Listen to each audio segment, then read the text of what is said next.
Senior Fellow at the Atlantic Council, Michael Bociurkiw, who has visited the bombed-out city of Chernihiv and the capital, Kyiv. Michael, always good to talk.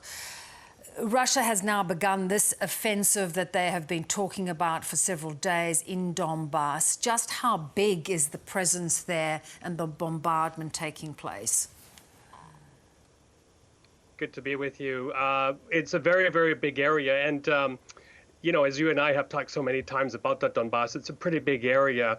That front line, actually, that the Russians are attacking right now as we speak is equivalent roughly halfway the distance between Sydney and Melbourne, to give your viewers an idea. Now, remember that in the Donbas, the Russian-backed combatants have been there for almost 8 years now. So in that time, taking advantage of a pretty much open border with Russia, they've been able to bring in all kinds of armaments and technology. They know the lay of the land. And this battle coming up will be very, very different from what we've seen earlier. We're at day 54 now. But for the first 25 or so days, a lot of the fighting was focused on urban combat, Kharkiv, Mariupol, places like that. But this is more kind of open level territory. Your viewers will be familiar with the scenes from M817, you know, those sunflower and wheat fields. That's the kind of terrain we're talking about right now. So it'll be more almost eyeball-to-eyeball combat, open field tank battles, that sort of thing. Very, very different, but of course, a lot of potential for huge destruction and further death and injuries, I'm afraid. Yeah, which is so disturbing. So, you know, it's been so surprising at how well the Ukrainian forces have been able to withstand the Russian onslaught. As you say, this is so different. How will they be able to mount an effective resistance here? Well, big problem now, Bev, is actually no region of Ukraine is safe as we speak, because the Russians have those long-range cruise missiles, exactly like the 4 or 5 that struck Lviv yesterday morning, in which 7 people died and many were injured. So what Ukraine needs right now, not only in the Donbas area, but all over the country, is the ability to control its skies. And it doesn't have that ability right now. It has a enhanced capability since the beginning of the war. So that is why Ukraine is pleading for technology and more sophisticated weaponry from the West, missile batteries that can target those high-flying, fast and very distant missiles coming in from Russia.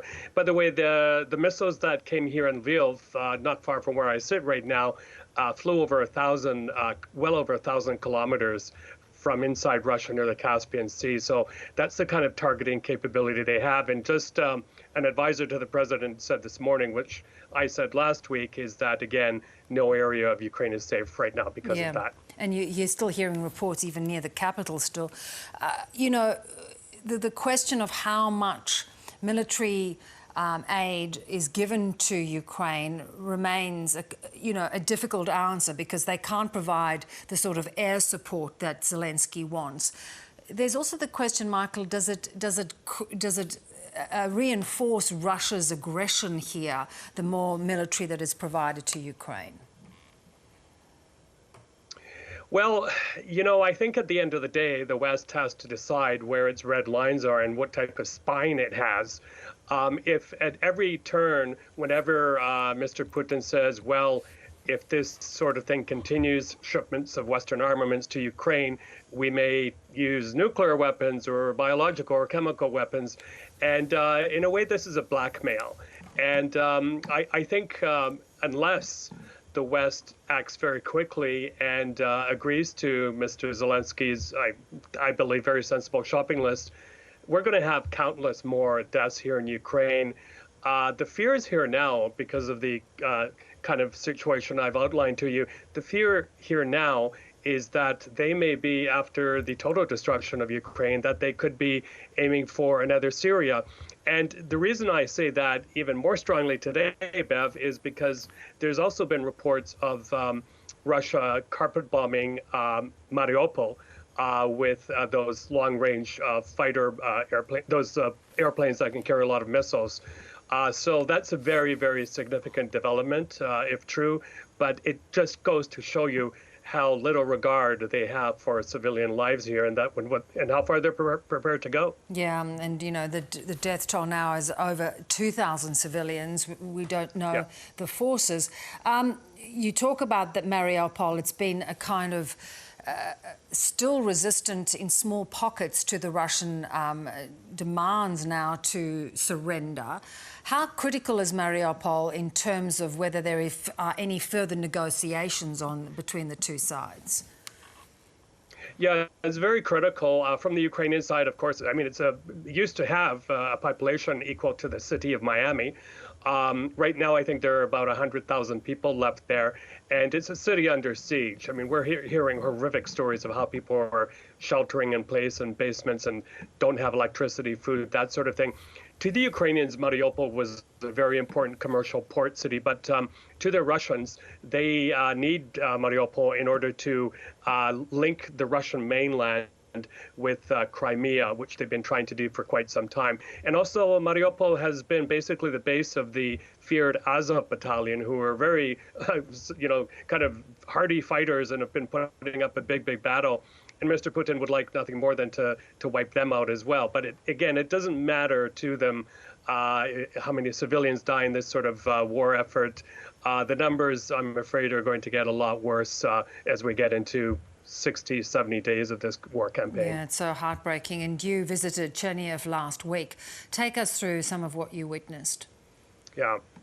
Sure. Well, we were taken there by Ukrzaliznytsia, the state-owned rail company, which, by the way, has been doing an incredible job moving a lot of migrants and refugees around the country and cargo during the war.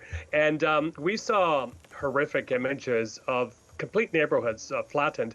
We visited a soccer stadium. Again, civilian infrastructure. Why bomb it? It was heavily bombed. What can't be used again? Next to it, a children's library, also bombed to shreds. We saw, Bev, in the residential neighborhood we visited, lots of bomb craters, and we estimated them to be between 250 to 500-pound bombs right in the middle of a residential neighborhood. Shredded teddy bears, destroyed toys.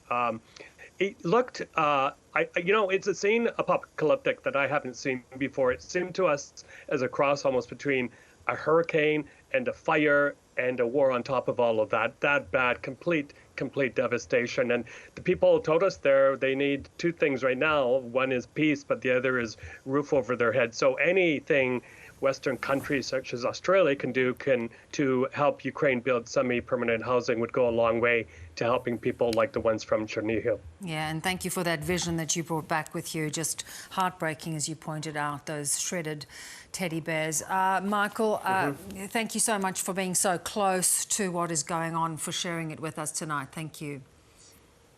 My pleasure.